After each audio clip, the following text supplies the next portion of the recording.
নমস্কাৰ বন্ধুসকল, কম মূলধনত যদি আপোনালোকে বিজনেছ কৰিব বিচাৰে তেতিয়াহ'লে এই ভিডিঅ'টি আপোনালোকৰ কাৰণে গুৰুত্বপূৰ্ণ। তো ভিডিঅ'টি স্কিপ নকৰাকৈ সম্পূৰ্ণ চাওক।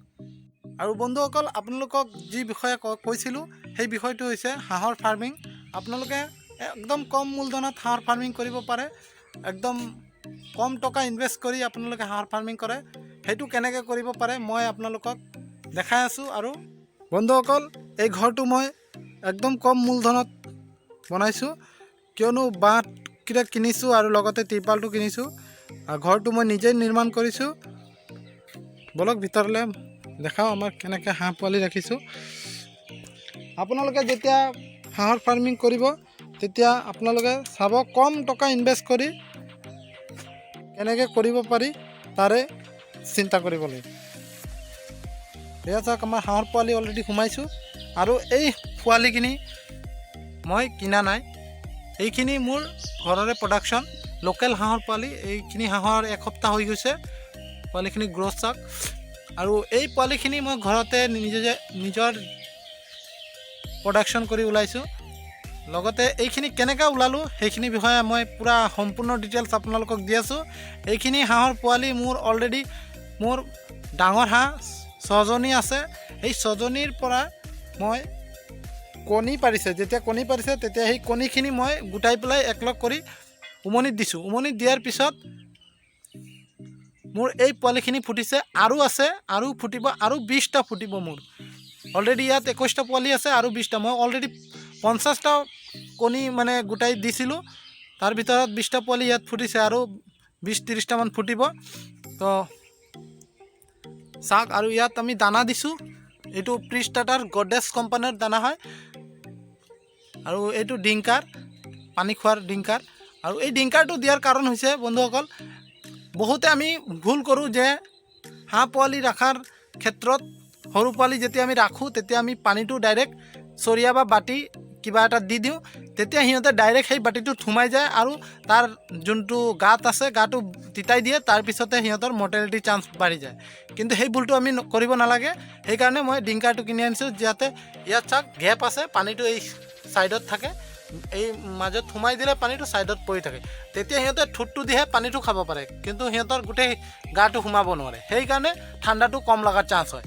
আৰু এইখিনি পোৱালিৰ মাক আছে, সেইকাৰণে মই ব্ৰুডিং যোনটো কৰিব লাগে ব্ৰুডিংটো মই কৰা নাই, কিয়নো সিহঁতৰ মাক আছে, সেইকাৰণে ব্ৰুডিংটো দিব লগা নাই।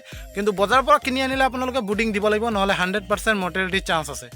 সেইটো কথা আপোনালোকে প্ৰথমত ধ্যান দিব লাগিব। হাঁহ পালন কৰাৰ আগতে ব্ৰুডিঙৰ চিন্তা কৰিব লাগিব।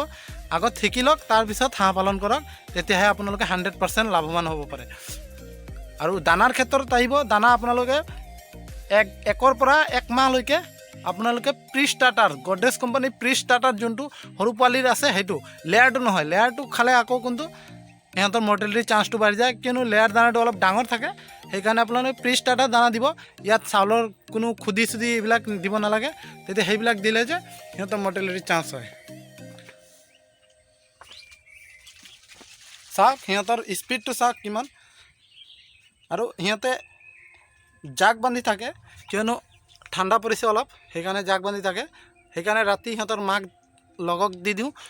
যেতিয়া মাকৰ লগত থাকে তেতিয়া আৰু প্ৰব্লেম নাই। নহ'লে আপোনালোকে লাইট ছিষ্টেম কৰি সিহঁতক ব্ৰুডিঙত ৰাখিব লাগিব 1 মাহ। 1 মাহ নাৰাখিলেও 20 দিন ৰাখিব লাগিব, তেতিয়া অলপ ডাঙৰ হ'লে তাৰপিছতে বাহিৰত এৰি দিব পাৰে।